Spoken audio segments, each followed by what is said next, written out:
They kicked me out of a building.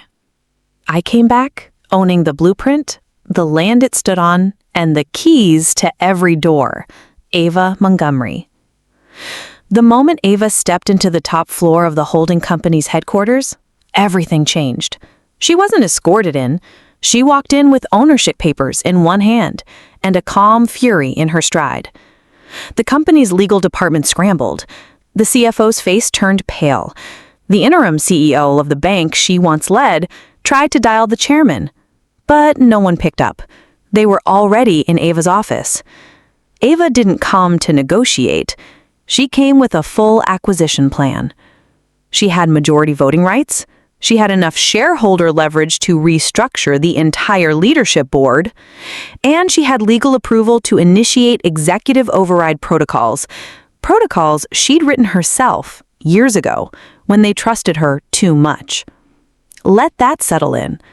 The very system they used to remove her, she engineered it. Now she was using it to remove them.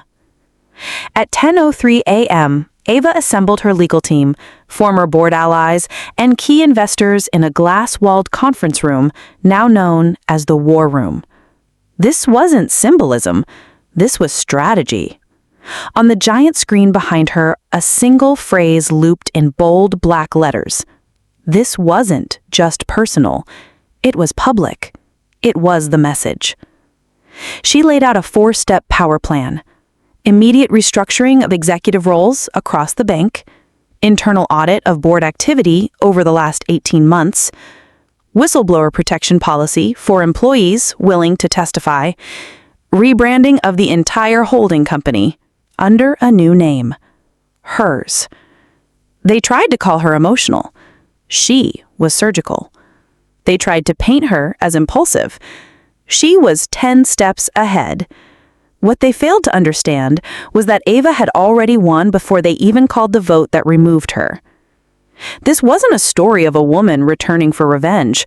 This was about taking back what was already hers and rewriting the future so no one else would ever be pushed out the same way.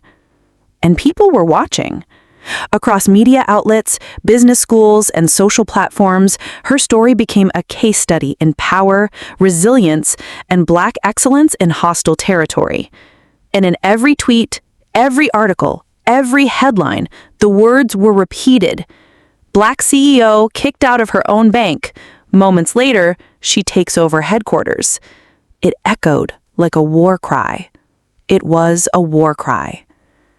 Inside the war room, Ava stood at the head of the table. She looked around. Some allies, some skeptics, some enemies. Then she said, "We don't rebuild quietly. We rebuild loud, transparent, and unapologetic. If they weren't ready for me the first time, they damn sure won't survive what's next." And with that, she dropped a folder on the table titled Operation Sovereign, a campaign to launch Black-owned investment networks, fund underserved communities through fintech, and create a leadership pipeline for women of color in finance. This wasn't just about her bank anymore. This was a movement. As Chapter 3 closes, remember, they kicked her out to silence her, but her silence became a storm. And now she wasn't just taking over a bank. She was rewriting the rules of who gets to lead. I turned them into mirrors so they could watch me rise. Ava Montgomery. 6 weeks after Ava Montgomery walked back into the empire that tried to erase her, everything looked different. The bank had a new name. The boardroom had new faces. And the culture, the one they said couldn't be changed, had been flipped on its head. The first board meeting under her leadership opened with a land acknowledgement, a community pledge, and a mission.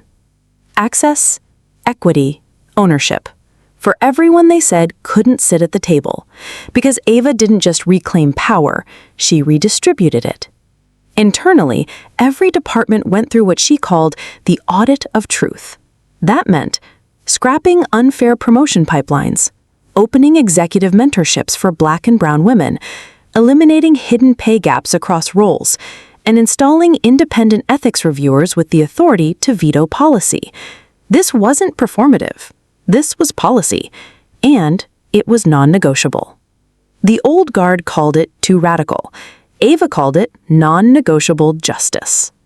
Then came the press. They begged for interviews. She gave them one. Standing on the front steps of the building that once locked her out, Ava spoke to the world. This isn't about revenge. It's about reparation, of trust, of value, of leadership. I wasn't kicked out. I was freed. And when I came back, I didn't just take over headquarters. I took over the narrative. That clip went viral. Media outlets tried to spin it. But the people knew the truth, because the story never changed.